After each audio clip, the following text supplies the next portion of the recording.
ಶಕುಂತಲಾ ಬಂಗಾರಪ್ಪರನ್ನ ನೋಡಲು ಪುತ್ರ ಕುಮಾರ್ ಬಂಗಾರಪ್ಪ ಇಂದು ಬೆಳಗ್ಗೆ ಕುಬಟೂರಿನ ಬಂಗಾರ ನಿವಾಸಕ್ಕೆ ಬೆಂಬಲಿಗರೊಂದಿಗೆ ಆಗಮಿಸಿದರು. ಈ ವೇಳೆ ಮಧು ಬಂಗಾರಪ್ಪ ಬೆಂಬಲಿಗ ಸಂಬಂಧಿಕರು ಆಕ್ರೋಶ ವ್ಯಕ್ತಪಡಿಸಿದರು. ಕುಮಾರ್ ಬಂಗಾರಪ್ಪರನ್ನ ತಡೆಯಲು ಮುಂದಾದರು. ಈ ವೇಳೆ ಕುಮಾರ್ ಬಂಗಾರಪ್ಪ ಹಾಗೂ ಮಧು ಬೆಂಬಲಿಗ ಸಂಬಂಧಿಕರ ನಡುವೆ ಮಾತಿನ ಚಕಮಕಿ ಕೂಡ ನಡೆಯಿತು. ತಳ್ಳಾಟ ನೂಕಾಟ ಕೂಡ ನಡೆದವು. ಈ ವೇಳೆ ಪೊಲೀಸರು ಮಧ್ಯ ಪ್ರವೇಶ ಮಾಡಿ ಗಲಾಟೆಯನ್ನ ಹತ್ತಿಕ್ಕಲು ಪ್ರಯತ್ನಿಸಿದರು.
ಈ ಕುರಿತು ಮಾಹಿತಿ ಪಡೆಯೋಣ ನಮ್ಮ ಪ್ರತಿನಿಧಿ ಸುರೇಶಿಂದ. ಸುರೇಶ್, ಸಾವಿನ ಮನೆಯಲ್ಲಿ ಸಂಯಮ ಇಲ್ಲದೆ ಈ ರೀತಿ ಸಂಬಂಧಿಕರು ಹಾಗೂ ಬೆಂಬಲಿಗರು ಹೊಡೆದಾಡ್ತಾ ಇರೋದು ನಿಜಕ್ಕೂ ಅಲ್ಲಿಯ ಒಂದು ಪರಿಸ್ಥಿತಿ ಏನು ಅನ್ನೋದನ್ನ ನಿರ್ಮಾಣ ಮಾಡುತ್ತೆ. ಯಾರು ಕೂಡ ಎಕ್ಸ್ಪೆಕ್ಟ್ ಮಾಡಿರಲಿಲ್ಲ ಈ ರೀತಿ ಆಗುತ್ತೆ ಅಂತ. ಆದರೆ ಕೆಲವಾರು ಜನ ಹೇಳ್ತಾ ಇದ್ರು ನಾಳೆ ಈ ರೀತಿ ಒಂದು ಗಲಾಟೆ ಆಗಬಹುದು ಅನ್ನುವಂಥದ್ದು, ಸಹೋದರ ನಡುವೆ ಕಿತ್ತಾಟ ಬರಬಹುದು ಅನ್ನೋದು. ಈಗ ಪರಿಸ್ಥಿತಿ ಯಾವ ರೀತಿ ಇದೆ ಅಲ್ಲಿ? ಗುರುಪ್ರಸಾದ್, ಖಂಡಿತವಾಗಿ ಕೂಡ ಈ ಹಿಂದೆ ಮಾಜಿ ಮುಖ್ಯಮಂತ್ರಿ ಬಂಗಾರಪ್ಪ ಅಂತ್ಯಕ್ರಿಯೆ ನಡೆಯಿತು. ಆ ಸಂದರ್ಭದಲ್ಲೂ ಕೂಡ ಸಹೋದರ ಇತ್ತು. ಹಾಗಾಗಿ ಆ ಜಗಳ ಇವತ್ತು ಕೂಡ ಮುಂದುವರಿಬಹುದು ಅಂತ ಕೆಲವರು ಹೇಳ್ತಾ ಇದ್ರು. ಕೆಲವರು ಈ ರೀತಿ ಘಟನೆಗಳು ನಡೀಲಿಕ್ಕಿಲ್ಲ, ಈ ಸಲ ಎಲ್ಲವೂ ಕೂಡ ಶಾಂತಿಯುತವಾಗಿ ನಡೆಯುತ್ತೆ ಅನ್ನೋ ಮಾತನ್ನ ಸಾಕಷ್ಟು ಜನ ಹೇಳ್ತಾ ಇದ್ರು.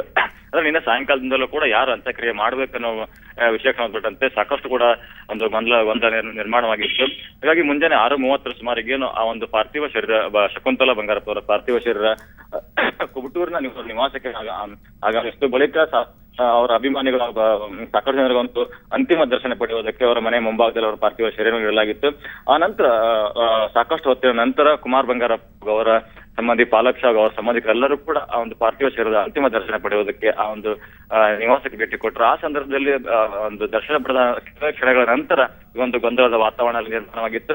ಬಳಿಕ ಪೊಲೀಸರು ಮಧ್ಯ ಪ್ರವೇಶ ಮಾಡಿದ ಬಳಿಕ ಈಗ ಎಲ್ಲವೂ ಕೂಡ ನಡೀತಾ ಇದೆ. ಈಗ ಸದ್ಯಕ್ಕೆ ಸ್ಪೀಕರ್ ಕಾಗೋಡು ತಿಮ್ಮಪ್ಪ ಅವರು ಕೂಡ ಒಂದು ಈ ಕುಬಟೂರಿನ ನಿವಾಸಕ್ಕೆ ಭೇಟಿ ಕೊಟ್ಟಿದ್ದಾರೆ.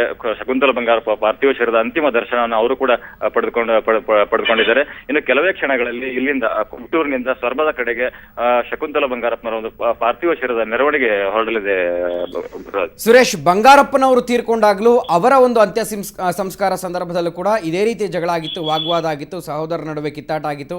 ಆಗ್ಲೂ ಕೂಡ ಬೆಂಬಲಿಗರು, ಕುಟುಂಬಸ್ಥರು ವಿರೋಧವನ್ನ ವ್ಯಕ್ತಪಡಿಸಿದ್ರು. ಈಗಲೂ ಕೂಡ ಮತ್ತೆ ಅದೇ ರಿಪೀಟ್ ಆಗ್ತಾ ಇದೆ. ಆದರೆ ಕೆಲವು ಸಂಬಂಧಿಕರು ಕುಮಾರ್ ಬಂಗಾರಪ್ಪ ಪರವಾಗಿ ಮಾತನಾಡಿದ್ರೆ, ಇನ್ನು ಕೆಲವರು ಮಧು ಬಂಗಾರಪ್ಪ ಪರವಾಗಿ ಮಾತಾಡ್ತಾರೆ. ಸೊ ಇದೆಲ್ಲವನ್ನು ಮುಂದಿಟ್ಟುಕೊಂಡು ಅಂತ್ಯ ಸಂಸ್ಕಾರ ಕ್ರಿಯೆಗೆ ಯಾವ ರೀತಿ ಅನು ಮಾಡ್ಕೊಳ್ಳೋ ನಿಟ್ಟಿನಲ್ಲಿ ಏನಾದರೂ ಮಾತುಕತೆ ನಡೆಯೋ ಸಾಧ್ಯತೆ ಇದೆಯಾ? ಆ ರೀತಿ ಏನಾದರೂ ಮಾಹಿತಿ ಇದೆಯಾ? ಗುರುರಾಜ್, ಈ ಸದ್ಯದ ಮಟ್ಟಿಗೆ ಈಗಂತೂ ಅವರ ಏನು ಗೊಂದಲದ ವಾತಾವರಣ ನಿರ್ಮಾಣ ಆಯಿತು. ಗೊಂದಲದ ವಾತಾವರಣ ನಿರ್ಮಾಣ ಆದ ತಕ್ಷಣ ಪೊಲೀಸರು ಮಧ್ಯಪ್ರವೇಶ ಮಾಡಿ ಸದ್ಯಕ್ಕೆ ಕುಬಟೂರಿನ ನಿವಾಸದಲ್ಲಿ ಪರಿಸ್ಥಿತಿಯನ್ನ ಶಾಂತಿಗೊಳಿಸಿದ್ದಾರೆ. ಬಳಿಕ ಮಧು ಬಂಗಾರಪ್ಪ. ಓಕೆ ಸುರೇಶ್, ನಾನು ನಿಮ್ಮನ್ನ ಮತ್ತೆ ಸಂಪರ್ಕಿಸ್ತೀನಿ, ನೀವು ಹಾಗೆ ಸಂಪರ್ಕದಲ್ಲಿರಿ. ಇನ್ನು ಬಂಗಾರಪ್ಪ ಸಹೋದರಿ ಪುತ್ರ ಪಾಲಾಕ್ಷಪ್ಪ ಅಂತಿಮ ದರ್ಶನವನ್ನು ಪಡೆಯೋದಕ್ಕೆ ಕುಮಾರ್ ಬಂಗಾರಪ್ಪ ಜೊತೆ ಬಂಗಾರ ನಿವಾಸಕ್ಕೆ ಆಗಮಿಸಿದರು. ಈ ಸಂದರ್ಭದಲ್ಲಿ ಮಧು ಬಂಗಾರಪ್ಪ ಕುಟುಂಬಸ್ಥರು ಪಾಲಾಕ್ಷಪ್ಪ ಆಗಮನಕ್ಕೆ ವಿರೋಧವನ್ನು ವ್ಯಕ್ತಪಡಿಸ್ತಾರೆ. ಈ ವೇಳೆ ಇಬ್ಬರ ನಡುವೆ ಮಾತಿನ ಚಕಮಕಿ ಕೂಡ ನಡೆಯಿತು. ಕೊನೆಗೆ ಗಲಾಟೆಗೆ ಮಣಿದು ಪಾಲಾಕ್ಷಪ್ಪ ಕುಟುಂಬ ಕುಬಟೂರು ನಿವಾಸದಿಂದ ಹೊರ ನಡೆದರು.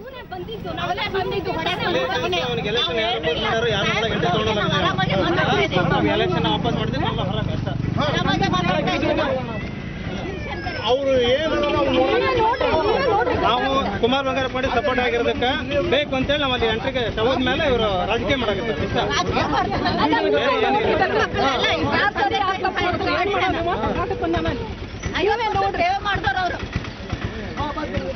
ಗೊತ್ತಾದ್ರೆ ನೀವೇ ಕಣ್ಣಾಗಿ ನೋಡ್ರಿ,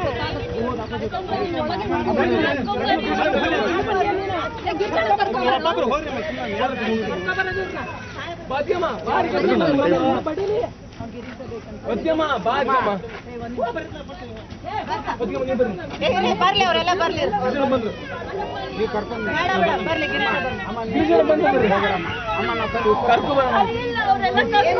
ನಡಿ ಸುಮ್ಮನೆ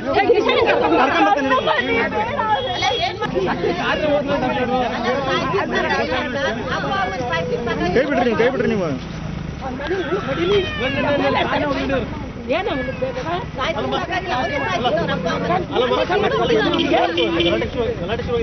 ಬಂದಿದ್ದು ನಾವೆಲ್ಲ ಬಂದಿದ್ದು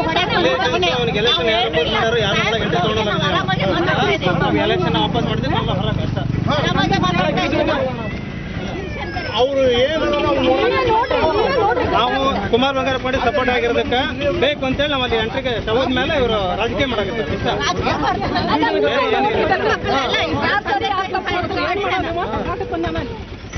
ನೋಡ್ರಿ ಮಾಡ್ತಾರ ಅವರು. ಗೊತ್ತಾದ್ರೆ ನೀವೇ ಕಣ್ಣಾಗಿ ನೋಡ್ರಿ,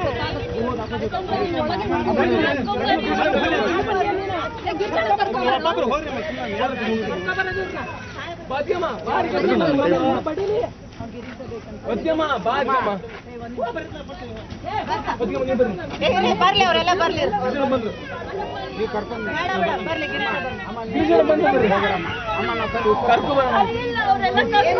ನಡಿ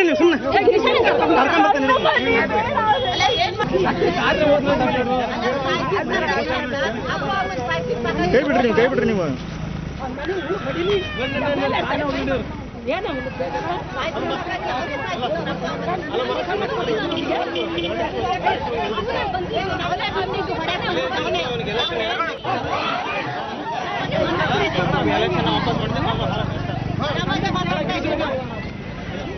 ಅವರು ಏನು ನಾವು ಕುಮಾರ್ ಬಂಗಾರಪ್ಪ ಮಾಡಿ ಸಪೋರ್ಟ್ ಆಗಿರೋದಕ್ಕೆ ಬೇಕು ಅಂತೇಳಿ ನಾವು ಅಲ್ಲಿ ಎಂಟ್ರಿಗೆ ಶವದ ಮೇಲೆ ಇವರು ರಾಜಕೀಯ ಮಾಡಾಕತ್ತಾರೆ.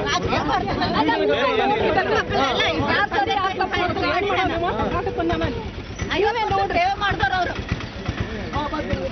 ಗೊತ್ತಾದ್ರೆ ನೀವೇ ಕಣ್ಣಾಗಿ ನೋಡ್ರಿ,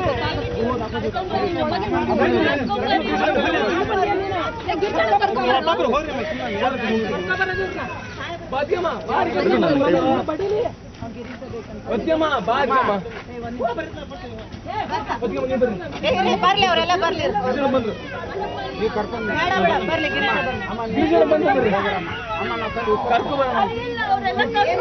ನಡಿ ಸುಮ್ಮನೆ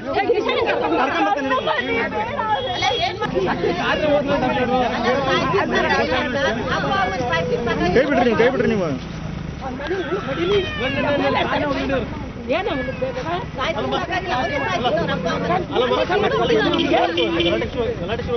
ಬಂದಿದ್ದು ನಾವೆಲ್ಲ ಬಂದಿದ್ದು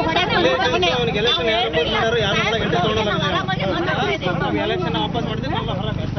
ನಮಗೆ ಮಾತಾಡಕ್ಕೆ ಅವರು ಏನು ನಾವು ಕುಮಾರ್ ಬಂಗಾರಪ್ಪ ಮಾಡಿ ಸಪೋರ್ಟ್ ಆಗಿರೋದಕ್ಕೆ ಬೇಕು ಅಂತೇಳಿ ನಮ್ಮಲ್ಲಿ ಎಂಟ್ರಿಗೆ ಶವದ ಮೇಲೆ ಇವರು ರಾಜಕೀಯ ಮಾಡಕತ್ತಾರೆ ಇಷ್ಟ. ರಾಜಕೀಯ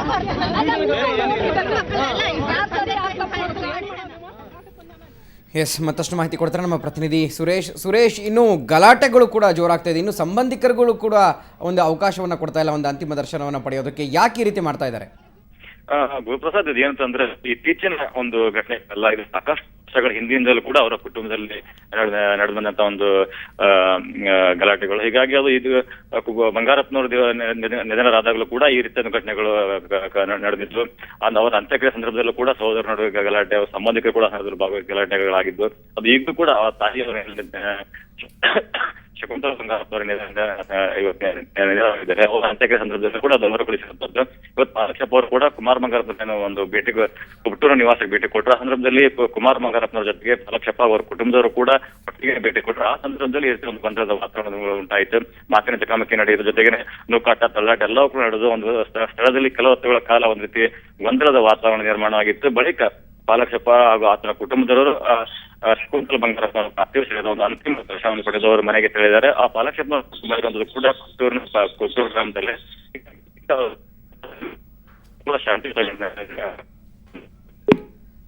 ಓಕೆ, ಥ್ಯಾಂಕ್ ಯು ಸುರೇಶ್ ತಮ್ಮೆಲ್ಲ ಮಾಹಿತಿಗೆ. ಇದು ಅಲ್ಲಿ ನಡೀತಾ ಇರುವಂಥ ಒಂದು ಘಟನೆ. ಇಲ್ಲಿ ಬಂಗಾರಪ್ಪನವರ ತಂಗಿಯ ಪುತ್ರ ಬಂಗಾರಪ್ಪನವರಿಗೆ ಸೋದರ ಅಳಿಯನಾಗಬೇಕಾಗಿದ್ದಂಥ ಪಾಲಾಕ್ಷ ಹಾಗೂ ಅವರ ಕುಟುಂಬದವರು ಹಿರಿಯ ಜೀವ ಅಂತಿಮ ದರ್ಶನವನ್ನು ಪಡೆಯೋದಕ್ಕೆ ಬರ್ತಾರೆ. ಆದರೆ ಮಧು ಬಂಗಾರಪ್ಪ ಅವರ ಬೆಂಬಲಿಗರು ಈ ಒಂದು ಕುಟುಂಬಕ್ಕೆ ತಡೆಯನ್ನು ಒಡ್ತಾರೆ. ಅವರು ಅಂತಿಮ ದರ್ಶನವನ್ನು ಪಡೆಯೋದಕ್ಕೆ ಬಿಡೋದಿಲ್ಲ. ಅಲ್ಲಿ ವಾಗ್ವಾದ ಕೂಡ ನಡೆಯುತ್ತೆ. ಅವರನ್ನು ವಾಪಸ್ ಹೊರಗೆ ಕಳಿಸುವಂಥ ಪ್ರಯತ್ನವನ್ನು ಕೂಡ ಮಾಡ್ತಾರೆ. ನೀವು ದೃಶ್ಯದಲ್ಲಿ ನೋಡ್ತಾ ಇದ್ದೀರಾ.